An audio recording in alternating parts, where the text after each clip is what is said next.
भाजपचे प्रदेशाध्यक्ष रवींद्र चव्हाण यांनी बारामतीत आयोजित पत्रकार परिषदेत महायुतीच्या कार्यकर्त्यांना एकजुटीनं काम करण्याचं आवाहन केलंय। बारामती आणि राहुरी इथं होणाऱ्या पोटनिवडणुका मुख्यमंत्री देवेंद्र फडणवीस यांच्या नेतृत्वाखाली महायुतीकडून लढवल्या जात असल्याचं त्यांनी स्पष्ट केलंय। अजितदादा पवार तसेच राहुरीतील शिवाजीराव कर्डिले यांच्या निधनामुळे या दोन्ही ठिकाणी पोटनिवडणुका होत असल्याचं सांगत चव्हाण यांनी बारामतीत कार्यकर्त्यांनी बूथ प्रमुखांचा मेळावा घेतल्याची माहिती दिली आहे। यावेळी मुख्यमंत्री फडणवीस यांनी दिलेल्या सूचनांची माहिती कार्यकर्त्यांना देण्यात आल्याचंही त्यांनी नमूद केलंय। ग्रामीण भागातील छोट्या निवडणुकांमुळे कार्यकर्त्यांमध्ये निर्माण होणारी कटुता विसरून या पोटनिवडणुकीत एकत्र येण्याचं आवाहन त्यांनी केलंय। पंतप्रधान नरेंद्र मोदी आणि मुख्यमंत्री देवेंद्र फडणवीस यांच्या नेतृत्वाखाली सर्व कार्यकर्त्यांनी एकजुटीनं काम करावं असं देखील ते म्हणाले आहेत। निवडणुकीस अवघे 10 दिवस उरले असून घराघरात जाऊन केंद्रातील एनडीए सरकार आणि राज्यातील महायुती सरकारच्या निर्णयांची माहिती नागरिकांपर्यंत पोहोचवण्याचे निर्देशही त्यांनी दिले। राष्ट्रवादीच्या उमेदवार सुनेत्रा पवार यांना प्रचंड मताधिक्यानं विजयी करण्यासाठी त्यांचे घड्याळ चिन्ह मतदारांपर्यंत पोहोचवण्यावर भर देण्यात आलाय। तसेच पोटनिवडणूक असल्यानं उदासीनता टाळून मतदानाचा टक्का वाढवण्यासाठी उत्साही वातावरण निर्माण करण्याचं आवाहन करण्यात आलंय। राहुरी पोटनिवडणुकीत प्राजक्ता तनपुरे यांनी उमेदवारी अर्ज न भरण्याबाबत बोलताना त्यामागे मुख्यमंत्री देवेंद्र फडणवीस यांच्यासोबत झालेली चर्चा कारणीभूत असल्याचं चव्हाण यांनी सांगितलंय। सबका साथ सबका विकास या तत्वावर विकास कामांबाबत सविस्तर चर्चा झाली। धरणातील गाळ काढणे, नगरपालिका विकास कामं आदी विषयांवर विचारविनिमय झाला। राहुरी मतदारसंघात MIDC स्थापन करून रोजगाराच्या संधी वाढवण्याची मागणी तनपुरे यांनी मांडली असून त्यावर फडणवीस यांनी सकारात्मक भूमिका घेत प्रयत्न करण्याचं आश्वासन दिल्याचंही चव्हाण म्हणाले आहेत। ही पोटनिवडणूक असल्यानं उमेदवारी न दिल्यास समाधान वाटेल या भूमिकेमुळे त्यांनी अर्ज भरला नाही असंही त्यांनी स्पष्ट केलंय। नेमका उद्देश काय होता? आपल्याला सर्वांना माहित आहे की बारामती आणि त्याचबरोबर राहुरी महाराष्ट्रामध्ये अशा दोन ठिकाणी महायुतीचे नेते आदरणीय उपमुख्यमंत्री कैलासवासी अजितदादा यांच्या निधनाने आणि शिवाजीराव कर्डिले यांची राहुरीमधले असणाऱ्या निधनाने या दोन ठिकाणी पोटनिवडणुका आहेत आणि दोन्ही ठिकाणच्या या निवडणुका ज्या आहेत या दोन्ही ठिकाणच्या निवडणुका या महायुतीमध्ये लढण्याच्या संदर्भातला निर्णय हा महायुतीने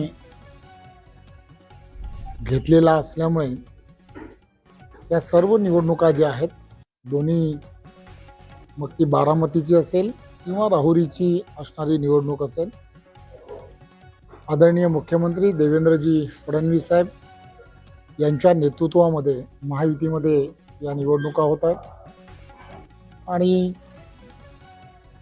महायुतीच्या सर्व कार्यकर्त्यांनी ताकदीने या निवडणुकीमध्ये एकत्रपणे प्रचार करणं हे अत्यंत गरजेचं आहे आणि म्हणून आज बारामतीमध्ये असणाऱ्या सर्व कार्यकर्त्यांचा आणि बूथ प्रमुख जुने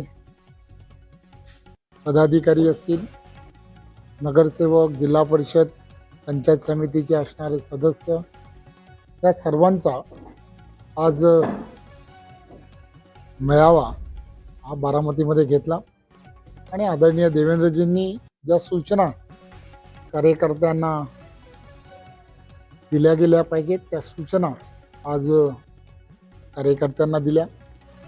बऱ्याच वेळेला या भागांमध्ये ग्रामीण भागांमध्ये छोट्या निवडणुका असेल किंवा त्या ठिकाणच्या असणाऱ्या संस्थांच्या असणाऱ्या काही निवडणुका असतील या निवडणुकांमध्ये सर्व पक्षाचे कार्यकर्ते हे एकमेकांच्या विरोधात हे निवडणुका लढत असतात। त्यामुळे काही अंशी का होईना अशा छोट्या निवडणुकांमध्ये असणारी कटुता जी असते त्या कटुता या निवडणुकीमध्ये विसरल्या पाहिजेत आणि आदरणीय पंतप्रधान नरेंद्र मोदीजी यांच्या नेतृत्वात आणि महाराष्ट्रामध्ये आदरणीय मुख्यमंत्री देवेंद्रजींच्या नेतृत्वात या होणाऱ्या निवडणुकांमध्ये महायुतीच्या प्रत्येक कार्यकर्त्याने पूर्ण ताकदीने पूर्ण क्षमतेने बूथवरती महायुतीच्या सर्व कार्यकर्त्यांना एकत्र घेऊन काम करायला हवं. 10 दिवस निवडणुकीला राहिलेले आहेत, त्यामुळे घरोघरी जाऊन NDAचं केंद्रातलं सरकार असेल आणि राज्यामध्ये असणारं महायुतीचं जे सरकार आहे, ते जे महायुतीचं सरकार ज्या ताकदीने काम करत आहे, ते घेतलेले निर्णय आहेत, ते निर्णय नागरिकांपर्यंत पोचवणं आणि मतदारांना महायुतीच्या उमेदवार उपमुख्यमंत्री आदरणीय सुनित्राताई यांना प्रचंड बहुमताने जिंकून आणणं आणि त्यांची निशाणी जी आहे, ती निशाणी जी आहे ती घड्याळ आहे. हे घड्याळ या चिन्हासमोर 23 तारखेला मतदारांमध्ये कदाचित पोटनिवडणूक असल्यामुळे काही अंशी का होईना उदासीनता असू शकते, त्यामुळे एक उत्साहवर्धक वातावरण निर्माण करून मतदानाचा टक्का वाढवणं हेही आजच्या या कार्यकर्त्यांच्या बैठकीमध्ये आम्ही कार्यकर्त्यांना सांगण्याचा प्रयत्न केला. राहुरीमध्ये देवेंद्र फडणवीस यांनी फोन केल्यानंतर प्राजक्तांनी अर्ज भरला नाही. आता प्राजक्तांकडे कुणाच्या बाजूला? हे आपण सर्वांनी लक्षात घेतलं पाहिजे की या पोटनिवडणुकीमध्ये ज्या वेळेला राहुरीमध्ये उमेदवारी अर्ज प्राजक्त तानपुरेजी यांनी माघार घेतला किंवा त्यांनी उमेदवारी अर्ज भरलाच नाही, त्याचं कारण एकमेव होतं की आदरणीय देवेंद्रजींशी त्यांची चर्चा झाली आणि चर्चेमध्ये काही गोष्टी ज्या आहेत, सबका साथ सबका विकास या मुद्द्यावरती आदरणीय पंतप्रधान नरेंद्र मोदीजी असतील, देवेंद्रजी सातत्याने काम करतात, त्यामुळे त्या भागामधील असणाऱ्या विकास कामांच्या संदर्भात मोठ्या प्रमाणामध्ये चर्चा झाली. तिथल्या असणाऱ्या जी धरण आहे त्या धरणामधील गाळ काढणे असेल, तिथली असणारी नगरपालिका आहे त्या नगरपालिकाला विकासात्मक कामं असतील, तिथे काही प्रकल्प SL वर्डसारखे काही प्रकल्प येत आहेत, त्यासाठी भूमी संपादन होणार आहे, असं उगाचच कोणीतरी त्या संदर्भात अफवा पसरवण्याचं काम केलं जात आहे. तर त्यामध्ये लक्ष घालणं आणि आपल्याला सर्वांना माहीत आहे की देवेंद्रजींच्या नेतृत्वामध्ये रोजगाराच्या असंख्य संधी या वेगवेगळ्या भागांमध्ये केल्या जात आहेत, घेतल्या जात आहेत. मोठ्या प्रमाणामध्ये FDA फॉरेन इन्व्हेस्टमेंट येते, त्यामुळे त्याही भागांमध्ये त्या राहुरी मतदारसंघामध्ये MIDCचं कुठेतरी निर्माण व्हावं आणि काही रोजगाराच्या संधी या त्या भागांमध्ये प्राप्त झाल्या पाहिजेत.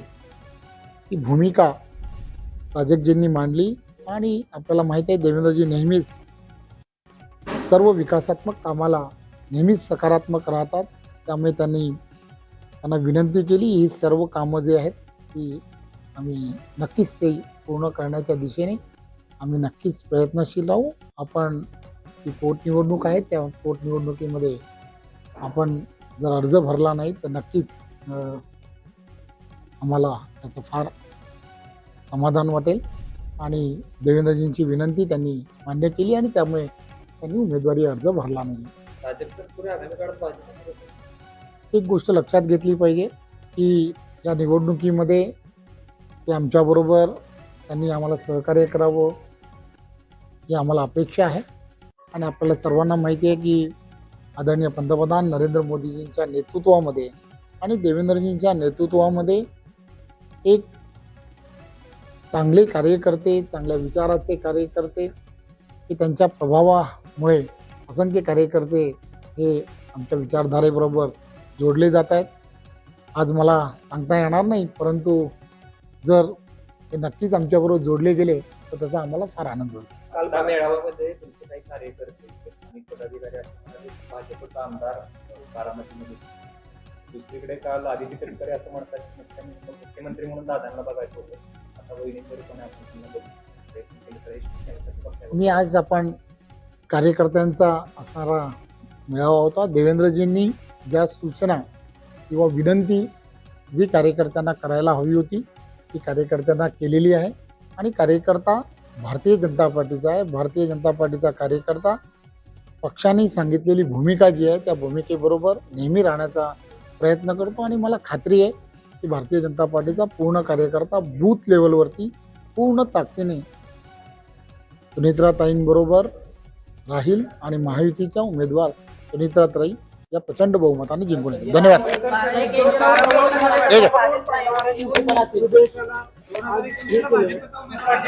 या.